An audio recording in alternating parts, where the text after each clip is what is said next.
Today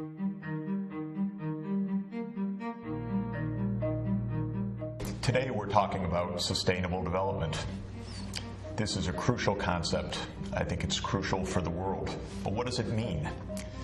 I think our starting point has to be how crowded our world is today. We're 7.2 billion people. The numbers have soared. We're up 10 times since the start of the Industrial Revolution. Billions more people are likely to be added to the world's population in the 21st century. This is making for a very complicated world, a world divided between great wealth and still crippling poverty, a world facing unprecedented environmental challenges. Sustainable development is really two ideas. One is a way to understand this complicated world. How do the economic, the social, the environmental, the political, the cultural factors fit together? And the second aspect of sustainable development is the idea of sensible goals for this crowded, interconnected planet. How do we make the world both prosperous, fair, and also environmentally sustainable so that our numbers and our economy don't overrun the physical planet itself? That's really the aim of the study of sustainable development, to understand the world and, of course, to help improve the world. And we need to get into that complexity. Any idea that there's one answer, one simple magic formula, one explanation, one force at work, we have to put that aside. We have to embrace complexity because we are talking about a complicated, interconnected set of relations of a world economy that now spans all parts of the world and connects all people, all businesses, technologies, in flows of trade, finance, ideas, advertising, production systems, but also connects us with the physical earth in unprecedented ways. Humanity actually changing the climate, changing what species survive on the planet, changing the chemistry of the oceans, changing the safety of the air, changing the access and availability of fresh water. It's an unprecedented situation. It's a fascinating situation. It will be the challenge of your generation. Let's see what we can figure out of all of this and how, through that knowledge, we can do something about it. Have a look at this remarkable piece of technology, the maglev in Shanghai, which carries people at speeds of more than 200 miles per hour, more than 400 kilometers per hour, to and from the city and the airport. It's a magnificent piece of technology, a product of joint work of major leading engineering companies from Europe and those in China. It's been operating for the past decade. It is a kind of model of what sustainability can mean in the future, because if electric trains, these magnetic levitation trains, or fast intercity rail based on electricity are powered by clean electricity, then we have a way of helping people to move, helping goods and services to move in a way that's safe for the environment. And technology is exemplified by the maglev is definitely one way forward. But we also have to realize that not all the world right now is in the state of traveling to and from the airport in magnetic levitation. Let's look at another remarkable city, another great city in many ways, but crowded beyond belief, the city of Dhaka.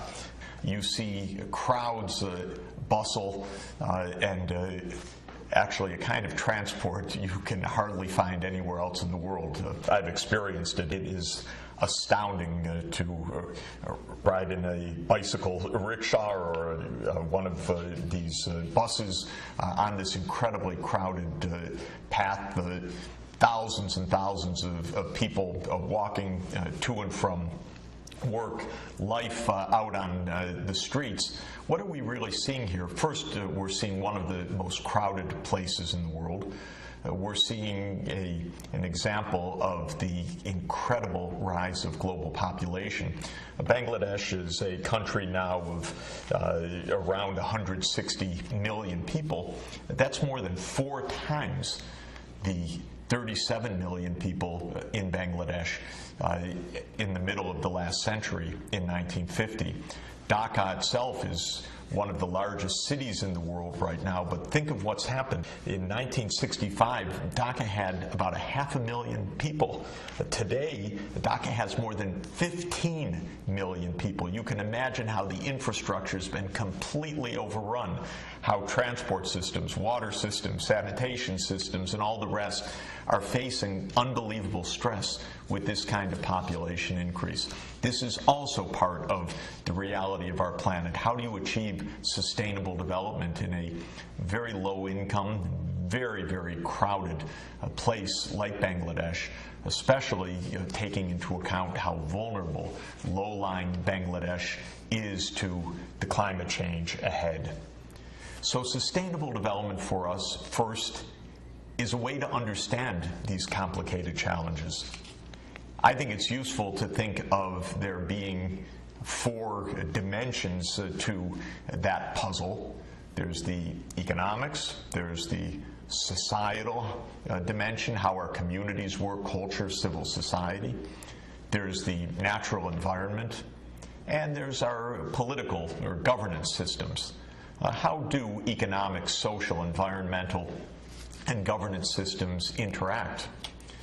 The second way to think about sustainable development is not only as an analytical approach, one that takes a holistic view of society, but also as what we would call a normative or ethical approach, identifying goals for society. Sustainable development urges us to have a holistic vision of what a good society should be.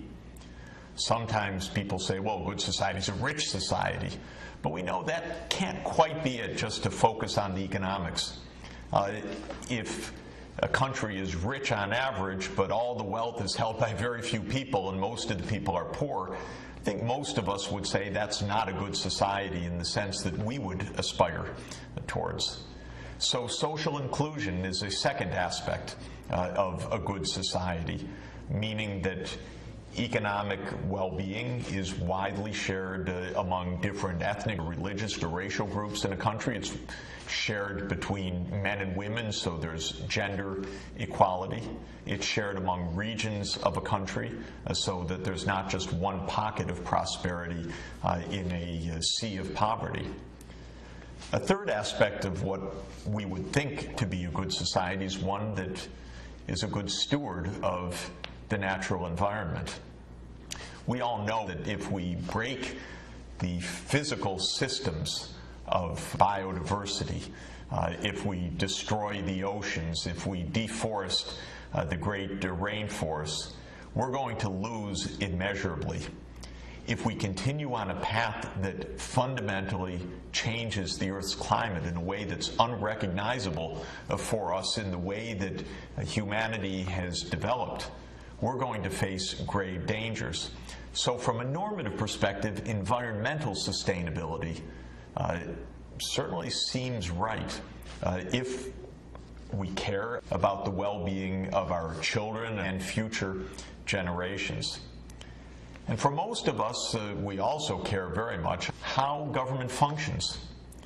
People living in places with massive corruption, with lawlessness, where the politicians are not to be trusted, where government services are not fair, where there's massive discrimination, insider dealing, and so forth. This creates a lot of unhappiness. All over the world, people feel happier and better when they can trust their government. But unfortunately, in many places in the world, people don't trust their governments to be honest, to be fair, even to keep them basically secure.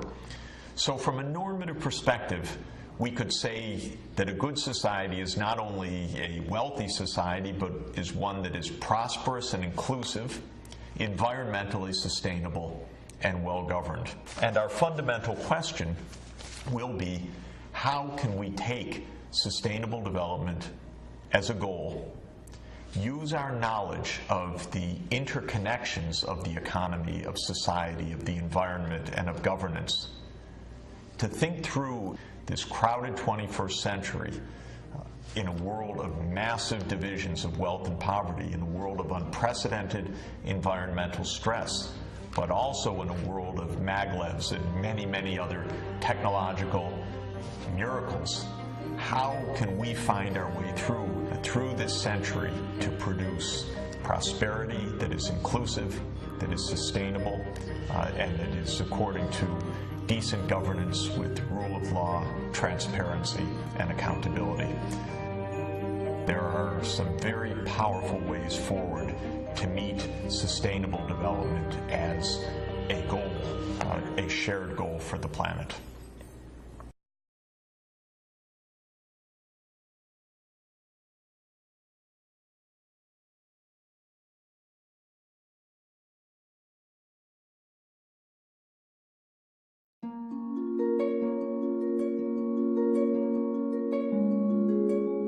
One very crucial aspect of sustainable development is economic well-being and prosperity.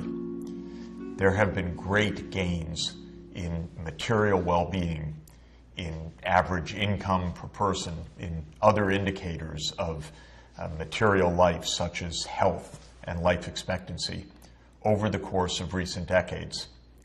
We'll see, of course, that these are not gains enjoyed by everybody within a country, certainly not in all parts of the world. But on average, there have been very notable gains in economic well-being, achieved through decades of economic growth. And this is a phenomenon that is of crucial importance for those countries that are still poor today. Perhaps their greatest goal is to achieve economic growth so that they can narrow the gap in material conditions that they face today with respect to the richer countries. Those countries living in extreme poverty today, where they can hardly meet their basic needs, are aiming to live like more of the world that increasingly has assurance of basic needs, and many parts of the world that live with remarkably high standards of living. Another aspect of this material change is that in a world of greater production, greater ability to grow food, greater productivity in manufacturing, in transport, in power, and in other key parts of the economy, the population has risen alongside that. From the middle of the last century in 1950, the world's population at the time was about 2.5 billion people. It's roughly tripled since then, absolutely extraordinary, to around 7.2 billion people today.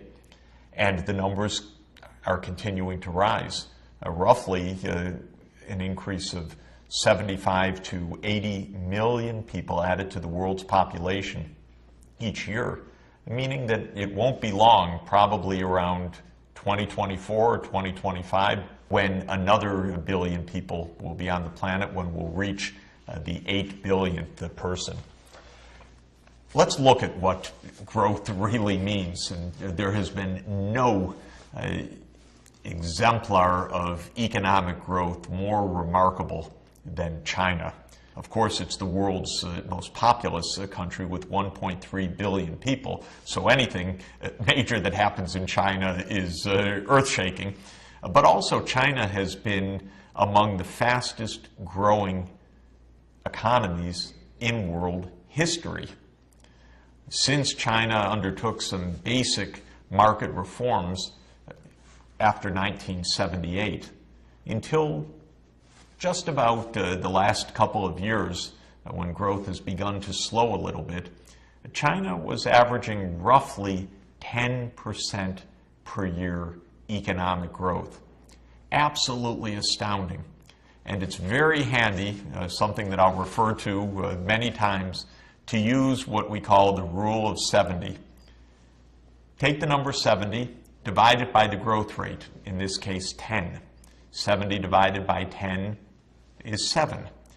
It means that China has been doubling its national income every 7 years. The rule of 70 says 70 divided by the growth rate gives you the number of years to double the size of the economy.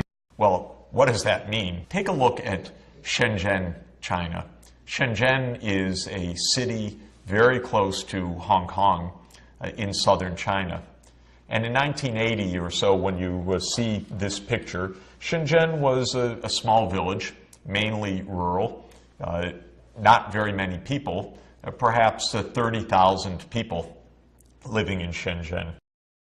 Now, take a look at Shenzhen today, nearly 10 million people. Shenzhen has become a modern metropolis. It's a major manufacturing hub for the world.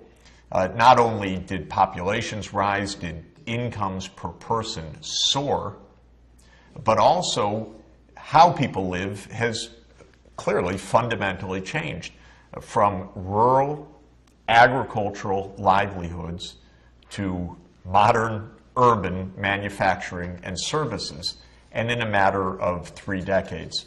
Well, most of the world's not going to experience Shenzhen-like change, but that basic pattern of economic growth, a transition from poor smallholder farming to modern manufacturing, especially modern service economy, is part of the normal pathway of economic growth. And while very few places grow at the rate of 10% per year with a 7-year doubling time, it still is the case that many parts of the world, even many of the poorest parts of the world today, are experiencing significant economic growth, and with that a significant transition to urbanization and a significant transition from agriculture to manufacturing and especially to services. If you look at the next graph, you see something also absolutely astounding that we really need to keep in mind, and that's demography. In other words, change of world population. Now, this is a graph that shows you the long, long haul over the last couple million years, even before there was the modern human species. But let's just take the human part of this and what we call the Neolithic era. That's since the age of agriculture began around 10,000 years ago. Well, the human population for a long time, if you look at the picture from 10,000 years ago, maybe 7,000 or 8,000 years BC, was less than 500 million people. Of course, nobody knows, but maybe 300 million people of all the people on the planet. That number did not change very much for a very, very long time. The graph is quite flat, numbers rising maybe to 400 or 500 million people in 1 AD. And that tells you that over much of human history since the beginning of agriculture, the human population did not change very much. But take a look at the right-hand side of the graph.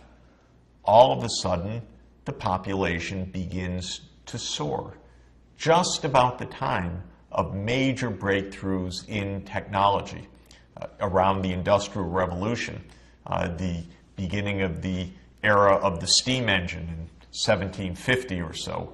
We see the population curve turning up and turning up remarkably steeply. Around 1830, humanity reached the great milestone of 1 billion people on the planet. So for thousands and thousands of years, the population was under 1 billion. Then from 1830 to 1930, just in 1 century, the 2nd billion was added. But then the numbers really started to soar, because from 1930 to 1960, just 30 years, the 3rd billion was added. We're on track to go from 7 billion reached in the year 2011 to 8 billion probably around 2024 or 2025. 9 billion sometime in the 2040s. So this change of population is absolutely astounding. Our age is an age of economic growth combined with rapid population growth.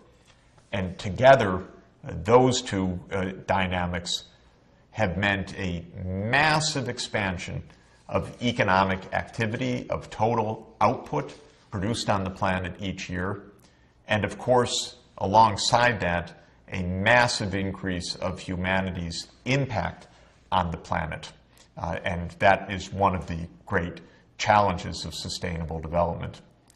Now, another bright spot of recent development is that alongside that economic growth and alongside the rising population numbers has also come improved health. Around 1950, for every 1,000 children who were born, an estimated 134 out of the 1,000 would not survive till their first birthday. That number, 134 per thousand, is called the infant mortality rate. It tells us how many children won't make it to the first birthday. What's very heartening is that that number is coming down and coming down sharply, so that the 134 per thousand IMR, or infant mortality rate, is down to an estimated 37 per thousand today. 37 children still don't make it to the first birthday, dying of malaria or pneumonia or other preventable diseases. Millions of children dying before their first birthday, still of preventable and treatable causes.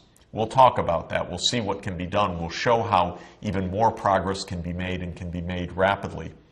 But taking the historic trends, the drop from 134 to 37 is a real accomplishment, and one that has improved the quality of life and certainly eliminated a lot of the tragedy and anguish that was part of humanity's existence until the improvements of public health and modern medical care.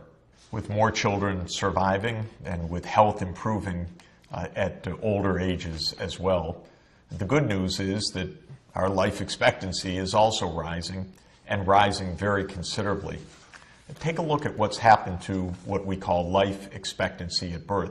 That is statistically the average length of a lifespan, taking into account the risks of death at each age. In the middle of the last century, in the period 1950 to 1955, the average life expectancy for people on the planet was around 47 years. Pretty short. As of today, the estimated life expectancy at birth is more than 70 years, or roughly 71 years. And in the high-income countries, around 80 years.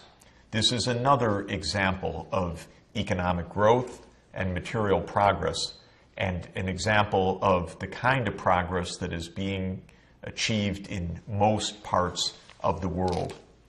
What's the lesson? The lesson is that this first pillar of sustainable development, economic well-being, is something that's achievable and being achieved in large parts of the planet. There are fewer tragic deaths of young children and greater health and longevity for most of us, with life expectancy rising several decades from what was experienced in the middle of the last century until now. This shows how economic development can improve lives, lives in which one can have the confidence that their children will also grow up healthy, survive, and have good prospects in life. But what we need to do is to ensure that that economic growth is inclusive, that it's not leaving millions and millions of people behind, and that it is environmentally sustainable, so that the progress itself doesn't cut our natural life support systems of biodiversity, food production, safe climate, productive oceans. Because if we do that, the gains that we've made will turn out to be fleeting and evanescent, that could lead to real tragedy. So it's that holistic approach of ensuring that economic growth and material improvement is socially inclusive and environmentally sustainable that is the great challenge.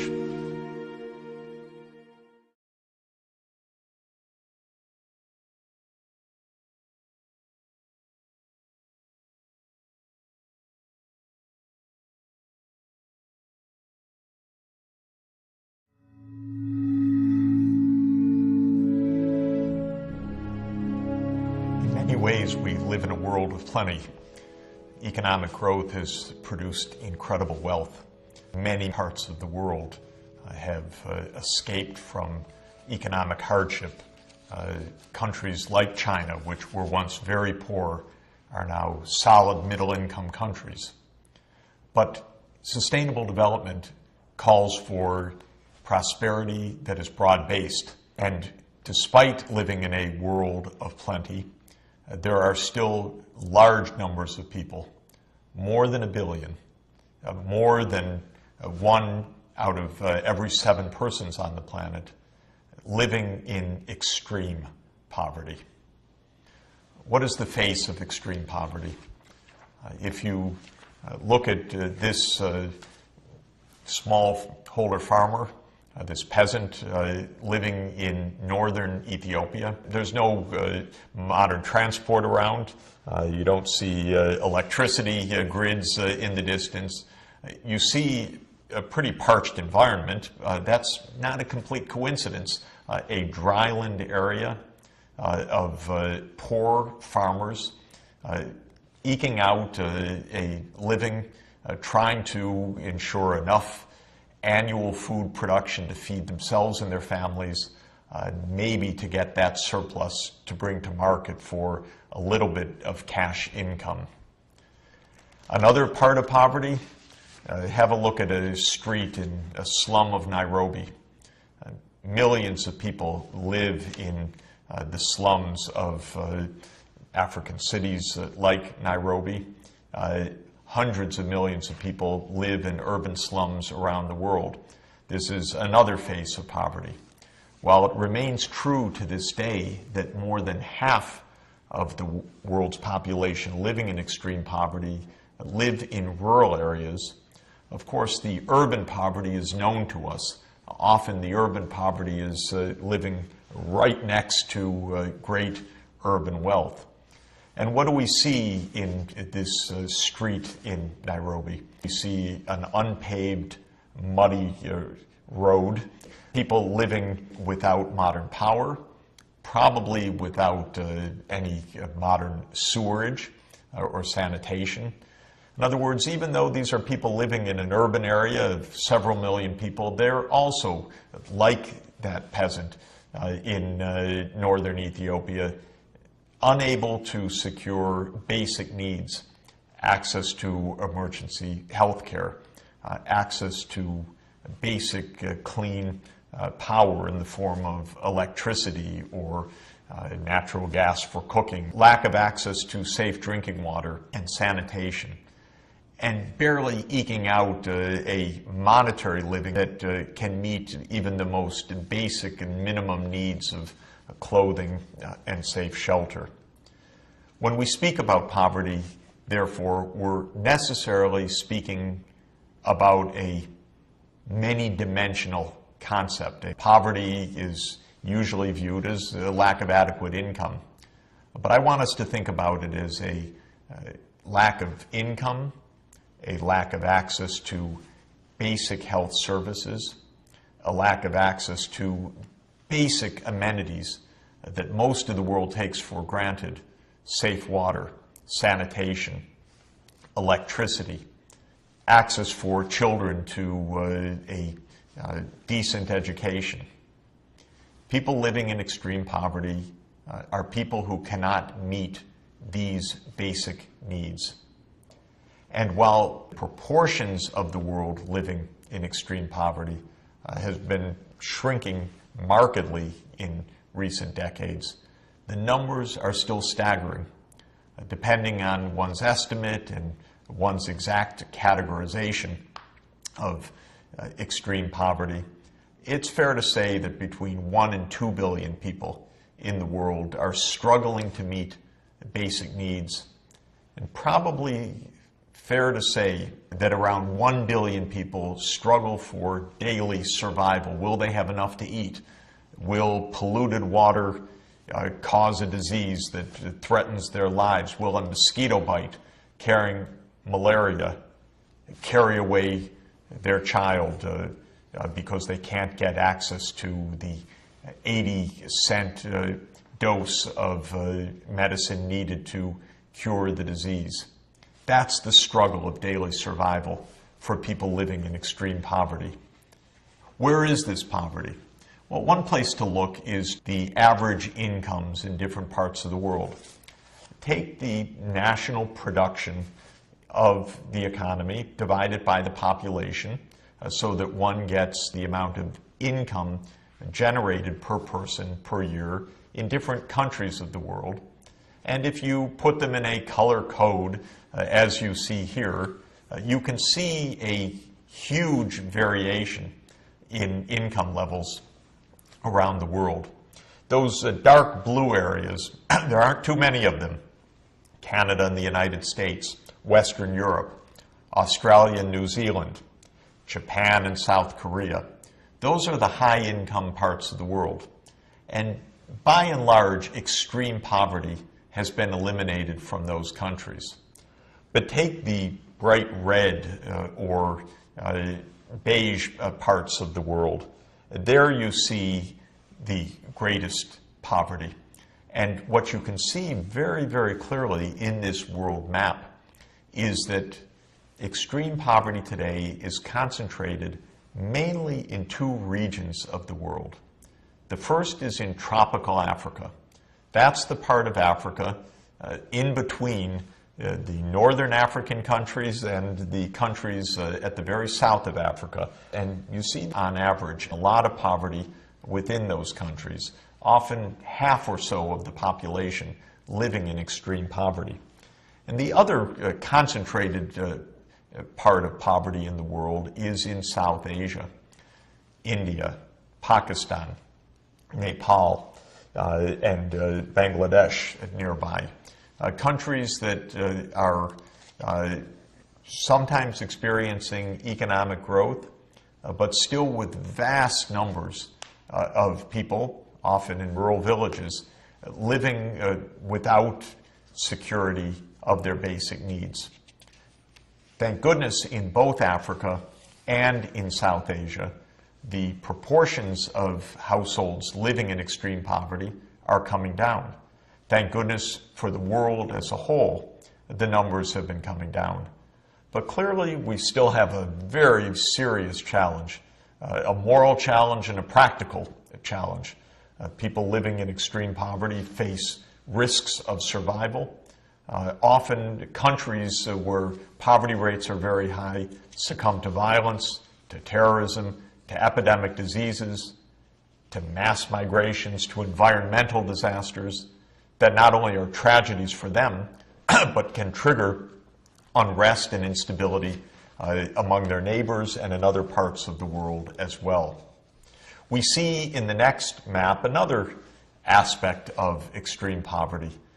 People living in extreme poverty face a burden of disease and shorter lives as a consequence that make their lives distinctly more difficult, often more painful and tragic than lives of people in other parts of the world. Once again, where is the concentration shown in this map of high mortality rates of young children? In this particular map, what's shown is the mortality of children under the age of 5. For every 1,000 births, how many children won't survive till their 5th birthday, what's called the under 5 mortality rate? Once again, we see that Africa is really the epicenter. Tropical Africa is where the highest burdens of disease still reside. It's a stark fact that even in countries where there's a tremendous amount of economic progress, there can still be very significant pockets of poverty that are unrelieved. A lot of inequality, lack of social inclusion, and major gaps between rich and poor. And sometimes the starkness of that is right in front of our eyes, as in the view of Rio de Janeiro that you're looking at right now, where in the foreground you see the low-lying favelas, the slum areas of Rio, and in the background, of course, you see the high-rises, the modern, very high quality of life of the wealthier people of Rio de Janeiro. While there are some parts of the world where most of the population is poor, there are a number of countries that have reached what we call the middle income status, countries like Brazil, where there still are important pockets of poverty that need to be relieved. As always with sustainable development, there's hope. There are things that can be done to help people meet their basic needs, to help them overcome that daily struggle for survival. One of those opportunities that I find most exciting is shown here in this picture of this valiant young woman, a community health worker, working with her backpack of medical supplies to make sure that if an illness does strike one of those very poor smallholder farmers, one of their children, that there's a cure, a remedy on the way. And through that, we can extend the benefits of modern health and medical sciences to reach everyone in the world. Well, we've already noticed that the degree of poverty has a kind of geography to it.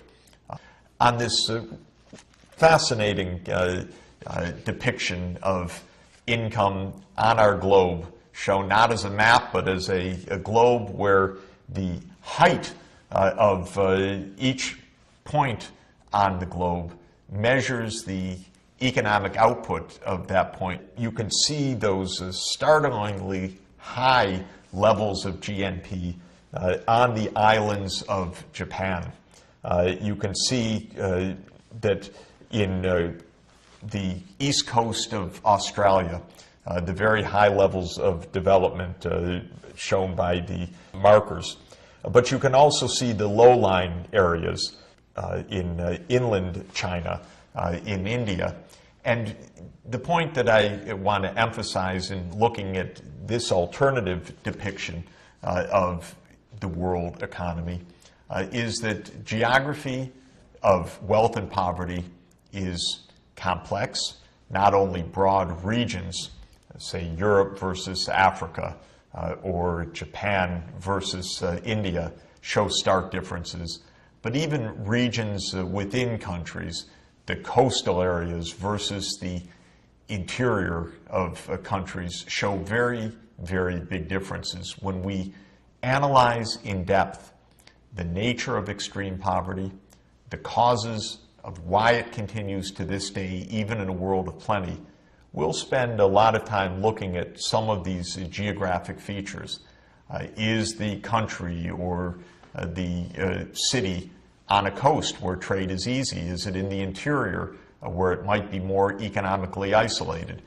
Is it in a good climate zone where food production is easy? Or is it in a dryland region, as we saw in Koraro, Ethiopia, where food production is a lot more difficult because of the low level and the instability of rainfall? Is it a healthy climate where disease burdens are naturally low? Or is it a place where killer diseases like malaria are more easily transmitted? Geography still today plays a big role in shaping wealth and poverty. By understanding the role of geography, we'll make a big advance not only in understanding why extreme poverty continues in a world of plenty, but what we can do about it.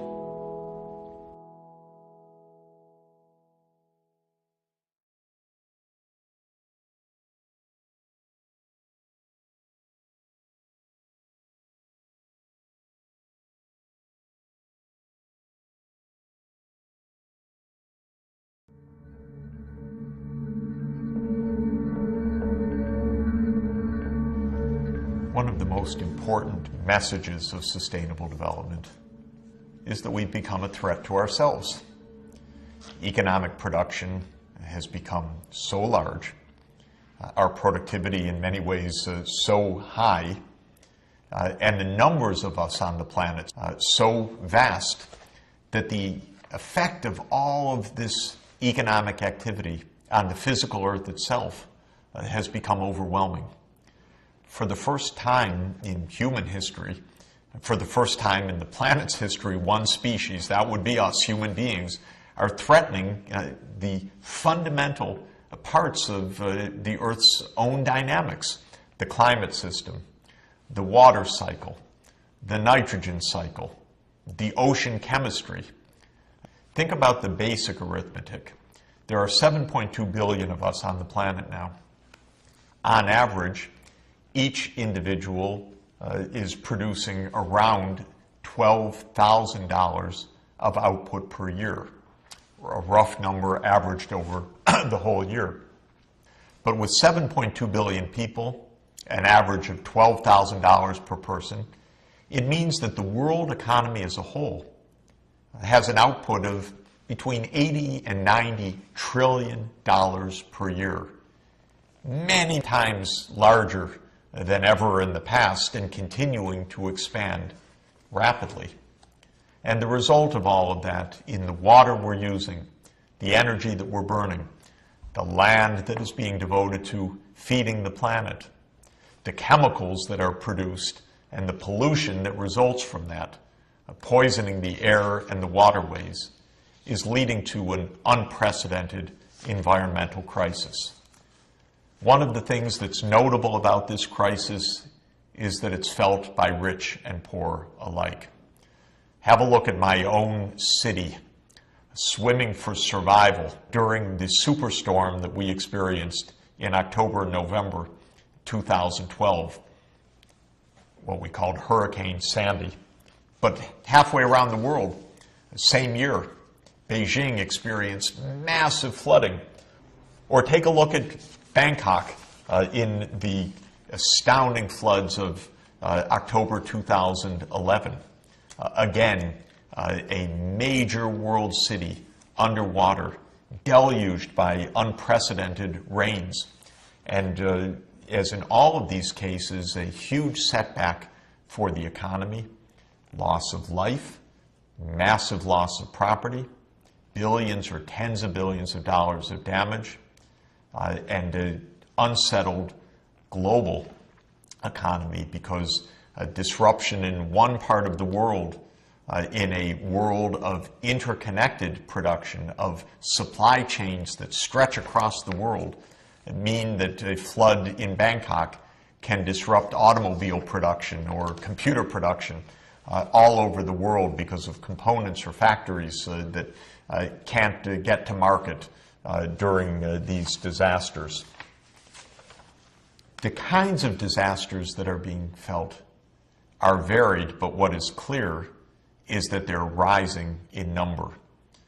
What we call hydrometeorological shocks or disasters, water and weather related, whether it's deluges, extreme storms, hurricanes and typhoons of huge impact, storm surges and floods as swept over Manhattan or Beijing or Bangkok, massive droughts that lead to the remarkable and shocking phenomenon you see here of terrible forest fires that spread across the American West in 2012. These kinds of varied storms, shocks, heat waves, droughts, floods have become the new normal for the world.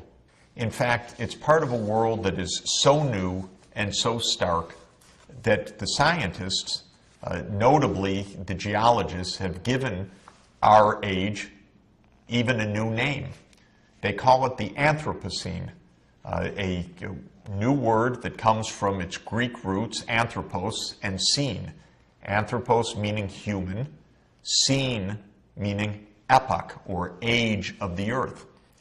And what the scientists are telling us is that this is the human age of the planet. They don't mean that in a good way. They mean it in its uniqueness and in a very dangerous way, that humanity is changing the water cycle. The climate is warming the temperatures, is melting the glaciers, is threatening the great ice sheets over Antarctica and Greenland, is causing the oceans to become more acidic, is threatening other species with survival in such a fundamental way that the planet behaves differently now, even from a geologic point of view, hence the Anthropocene.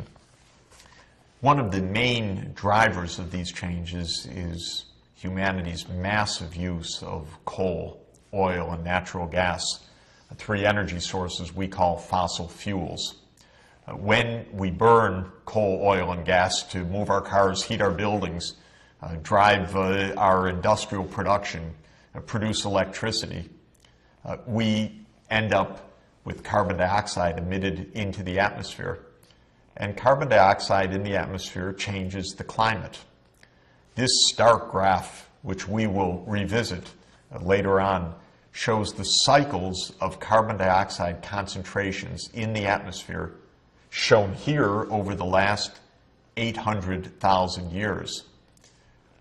Well, by natural processes, mainly changes of the Earth's orbit and the effects that produced, carbon dioxide in the Earth's history has gone up and down in kind of a wave-like manner. But look at the recent few years, the blink of an eye in terms of the Earth's history. Carbon dioxide has suddenly soared to levels of 400 parts per million of CO2 in the atmosphere, something not seen on the planet, not for 800,000 years, indeed not for 3 million years.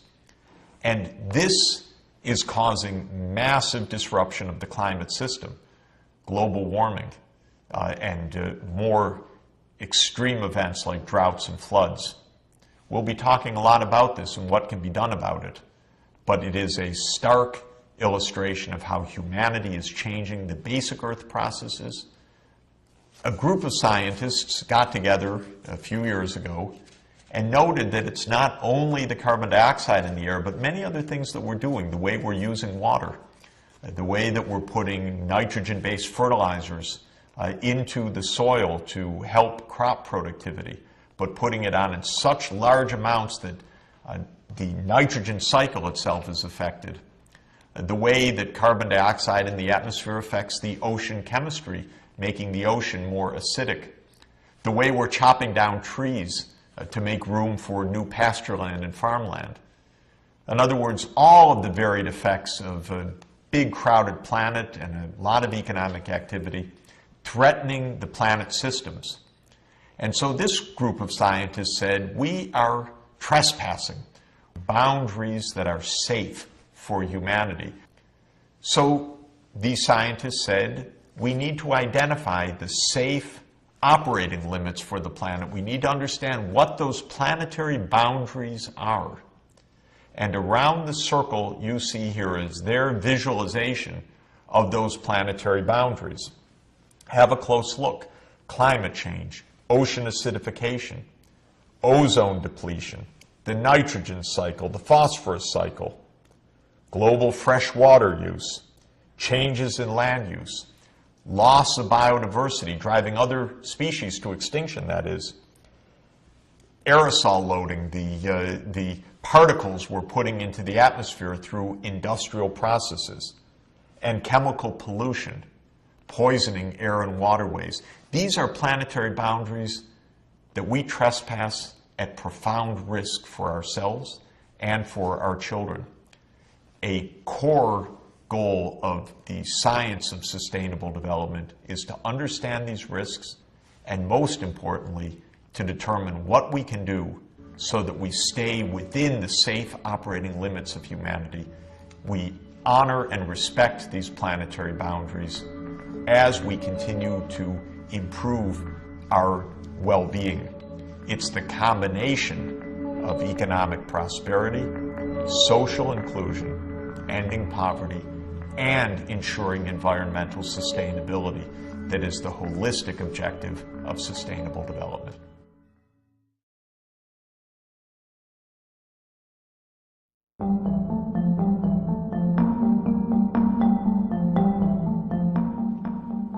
One part of sustainable development is to understand the interlinkages of the economy, of society, of the environment, and of our politics and governance processes. And the other part of sustainable development is to do something about it.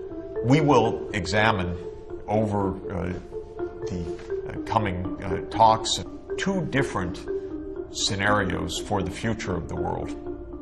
One, which I will call business as usual, if we continue more or less on the course that we're on right now. What kind of world we could expect in 10, 20, 30, 40 years. It's not all bad, because after all, many wonderful things are happening on the planet. Poverty has been declining. Technologies have been advancing. But there are a lot of risks with business as usual, especially in the age of the Anthropocene, especially as we trespass planetary boundaries, especially as we see growth that is not inclusive and leaving large numbers of people behind. So we want to contrast the business as usual, or BAU, path with a truly sustainable development path for the planet. What would a business as usual path look like? It's not all terrible. And for many people, especially comfortable people at the top of the income heap, they say business as usual looks pretty good to me. The world economy is expanding, life expectancy rising, infant and child mortality falling. One could say, not bad. If we get business as usual, no disaster. I think the problem, however, is that that's a little too optimistic a view of what we really face. Sure, business as usual offers more economic growth, but is it fair and inclusive? How many people will be left behind? What will happen in societies, as we saw in Rio, where the favelas, the slums, are right up against the modern and wealthy part of Rio? What happens in those parts of the world really left far behind? The peasant farmers in drylands facing more and more droughts, places that find themselves vulnerable to ever more flooding but are too poor to do something about it. We know that all too often the result isn't merely protest, the result can even be violence. And especially what happens if we just go on our merry way thinking that we can produce more, have more cars, burn more coal, oil, and gas, put more carbon dioxide into the atmosphere, cut down more trees, acidify the oceans, and not respect the planetary boundaries. There, I think, we're surely going to get our comeuppance in ways that we really are not very clear about right now, certainly not in our broad public discussions, because the environmental dangers are vast. They're so large, they're coming so fast, they're so threatening that they could upend the very process of economic development itself. What seems like a pretty safe course of economic growth could turn out to be evanescent, swept away in floods, withering in droughts, in massive heat waves, a loss of quality of life, even a massive loss of production, a growing food insecurity that could threaten the entire world. So business as usual, that's what you see in front of you. Pipelines carrying oil or gas to power plants, to factories. Fossil fuels have been a great part of economic growth ever since the invention of the steam engine powered by coal in England in the 18th century. But by using so much of it, by putting so much carbon dioxide into the atmosphere, by deranging the climate system, this kind of business as usual poses an enormous threat. Now, we've gotten pretty good at finding new sources of natural gas, hydrofracking, new sources of oil, new ways to produce oil, such as in Canada's tar sands, a place that you see in this picture, crisscrossed by roads, massive use of water and land to dig out this heavy oil that needs a special kind of processing, and that, of course, would have a market around the world, but at what cost? At what cost to the environment of Canada, where you see how polluting these processes are? What cost to the world's environment as these tar sands and other fossil fuels are burned in such vast numbers that they derange the climate? Will we see more massive drought in the Sahel, a drought that was so severe, covering Chad and Mali and neighboring countries, that it led to tremendous amounts of violence, contributed to the outbreak of war in Mali and in continuing violence in other places? Droughts like this have affected many parts of the poorest countries. Will we see more of that? And of course, if economic growth is not perceived to be fair, if the rich get richer and the poor get poorer, if the poor feel left behind, cheated by those at the top of the heap, will we see more unrest, more instability? We know it from New York City, where we saw the Occupy Wall Street movement to protest against what the protesters called the top 1%, and calling for legality and responsibility on Wall Street after the devastation of the 2008 financial crisis. But these street protests weren't just on Wall Street or in other parts of the United States. In Tunis, in 2011, in Cairo, in Athens, in Tel Aviv, Chile, Madrid, Istanbul, Rio de Janeiro, cities around the world, there have been growing street protests mostly led by young people, protesting high unemployment, high income inequality, corruption in government, lack of accountability, lack of transparency. Is that the kind of business as usual path that we want? We study sustainable development because we can do better. By understanding technology, by understanding the interconnections of economic, social, environmental, and political systems. What you see here is an example of innovation in the Netherlands, one of the most sustainable countries. This innovative building called the Whale is a highly innovative architecture where the tenants enjoy sunlight, open space, and a building has been built in harmony with the natural environment. Half of the world's population today lives in cities. That will rise to perhaps 70% in cities by the year 2030. Vastly more than half of the world's economy is in cities. So a great deal of the path to sustainable development will be through sustainable urbanization. Smart cities, smart architecture, smart systems of transport, of power, of water use, of recycling of wastes that cities can achieve when they put their mind to it. Paris, perhaps on everybody's list among the favorite, most beautiful cities in the world.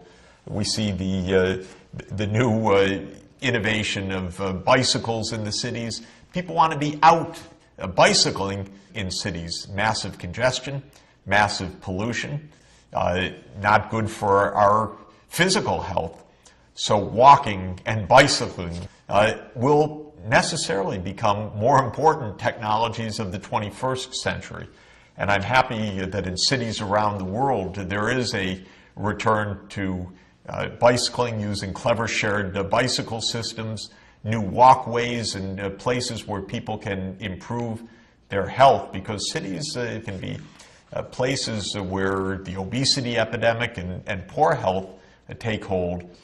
In Bogota, there were great innovations in using rapid transit in bus systems to move people much more cleanly and effectively than individual car ownership.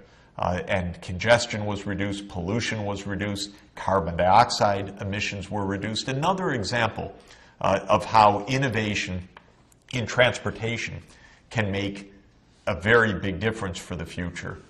And look at these two examples of so-called self-driving vehicles using the revolutions of information technology. Cars themselves detect other cars, detect pedestrians, and the cars are able not only to drive themselves but to offer a much more efficient mode of transport. Well, who knows what technology will bring, but we can see that one of the pathways to sustainable development is through smarter technological systems, converting automobiles from the internal combustion engine, which burns petroleum, to electric vehicles charged by electricity produced by clean energy could be one of the most effective ways to reduce the carbon dioxide emissions in the future. And to get that clean electricity, we need to move off of our addiction to fossil fuels, to coal, oil, and gas, and to move to what technology is now offering, much lower cost and effective harnessing of nature's own energy sources, especially solar power and wind power. In many parts of the world, solar and wind power are already at grid parity. What does that mean? It means that they are already at an economic cost competitive with more traditional fossil fuel-based energy systems. This is a picture of a solar thermal concentrator and collector where you see large mirrors set up in a desert region to collect solar power, turn it into energy for electricity production. There are many ways to do it.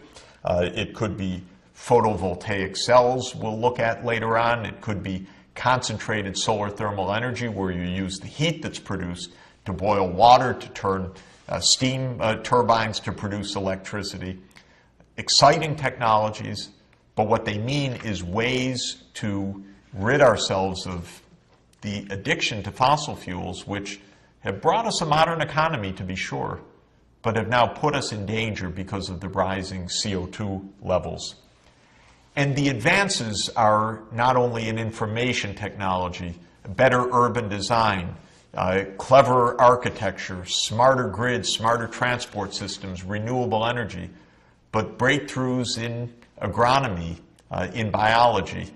You see here a site testing a new kind of rice, which is bred through special breeding processes to be able to resist flooding, something that obviously will be very important for the farmers in Bangladesh, for example, where this new kind of rice has been shown to be highly effective. When normal fields are flooded, the rice dies.